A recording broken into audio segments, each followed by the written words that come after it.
आप लोग रोना बंद कीजिए। कुछ समझे आप?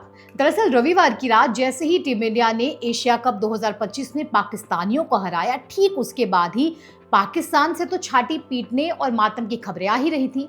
लेकिन भारत में भी कुछ वैसे पाकिस्तानी भक्त मौजूद हैं जो रहते तो हैं भारत में, लेकिन इनका दिल पाकिस्तान के लिए धड़कता है। एक एक करके उन गद्दारों का नाम भी बताएंगे जो सोशल मीडिया पर अलग अलग रूप से पाकिस्तान के एजेंडे को आगे बढ़ाने में कोई कसर नहीं छोड़ते हैं। लेकिन उससे पहले ये समझिए कि एक तो पहले ही भारत की जीत और पाकिस्तान की हार से भारत में बैठे कुछ प्रोपोगेंडिस्ट दुखी थे। ऊपर से प्रधानमंत्री मोदी ने अलग अंदाज में टीम इंडिया को जीत की बधाई दी, तब तो मानो इनका हाजमा ही बिगड़ गया। दरअसल प्रधानमंत्री नरेंद्र मोदी ने ऑपरेशन सिंदूर से जोड़ते हुए टीम इंडिया के खिलाड़ियों को बधाई दी और कहा कि फील्ड में भी ऑपरेशन सिंदूर कामयाब रहा, भारत जीत गया।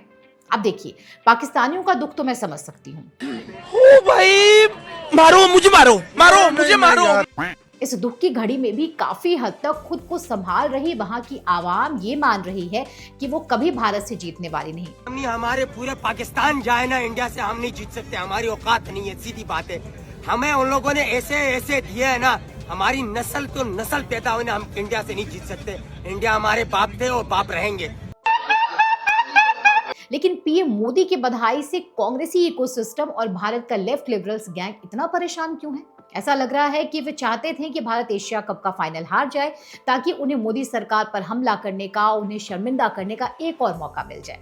लेकिन उनका ये सपना भी भारतीय टीम ने तोड़ दिया।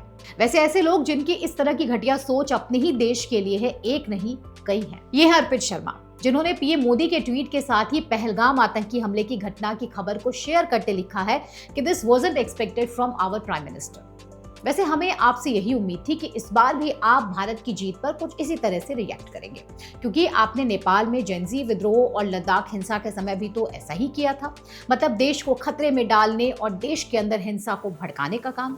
दरअसल प्रधानमंत्री मोदी जब ऑपरेशन सिंदूर का नाम लेकर भारत की जीत से इसे जोड़ते हैं तो वो उस सच को डॉक्यूमेंट करते हैं जब ऑपरेशन सिंदूर के तहत पाकिस्तान के आतंकी ठिकाने उसी तरह बर्बाद हुए जैसे कल पाकिस्तान टीम की तबाही हुई थी।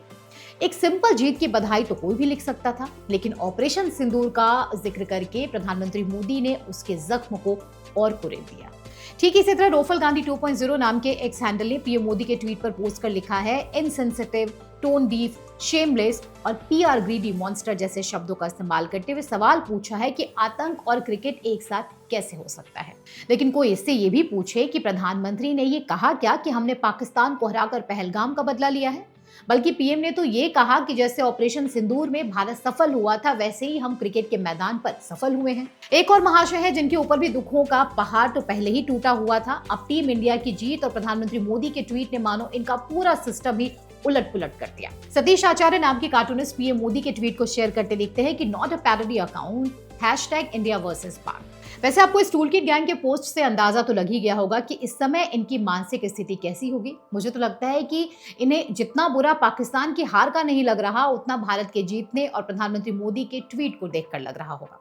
अभिषेक गोयल नाम के यूजर ने पीएम मोदी के ट्वीट को शेयर करते लिखा है कि no guys, it's not a parody account, it's the Indian PM behaving like a सड़क छाप ट्रोल। प्रधानमंत्री मोदी ने पाकिस्तान और ऑपरेशन सिंदूर के बारे में लिखा तो इन्हें ट्रोल नजर आने लगा, और अगर पाकिस्तान ट्रोल हुआ भी तो इसमें इन्हें क्यों पीड़ा हो रही है, सोचने वाली बात है। बताइए, ऐसी भाषा तो वही लिख सकता है जो देश की जीत से खुश ना हो, जो दुश्मनों की हार से ज्यादा दुखी हो। ये वही लोग हैं जो अगर टीम इंडिया हारती है तो ट्विटर पर चिल्ला चिल्ला कर पूछते हैं कि पीएम मोदी कहाँ है, लेकिन जब टीम इंडिया जीत जाती है, जैसे ही पीएम मोदी बधाई देते हैं तो यही हिपोक्रेट ट्विटर पर अपना एजेंडा चलाकर देश और प्रधानमंत्री मोदी पर उंगली उठाते हैं। लेकिन कल भारत के जीतने के बाद किसी भी अकाउंट से और यहाँ तक कि विपक्ष के नेताओं से भी कोई बधाई भारतीय क्रिकेट टीम के नाम नहीं आई। फिलहाल तो इन पाकिस्तान परस्त लोगों के पेट में जो मरोड़े उठ रही हैं उसे शांत होने में समय लगेगा, क्योंकि इस बार टीम इंडिया की जीत और उस पर पीएम मोदी की बधाई के बाद ऐसी लाल मिर्ची लगी है जिसका असर कई दिनों तक रहने वाला है। फिलहाल देश में बैठे इन पाकिस्तान परस्त लोगों के बारे में आपकी क्या राय है, कमेंट करके हमें जरूर बताएं। साथ ही हमारे वीडियोस अच्छे लगते हैं तो लाइक करें, शेयर करें और हमारे चैनल को सब्सक्राइब भी करें। जय हिंद।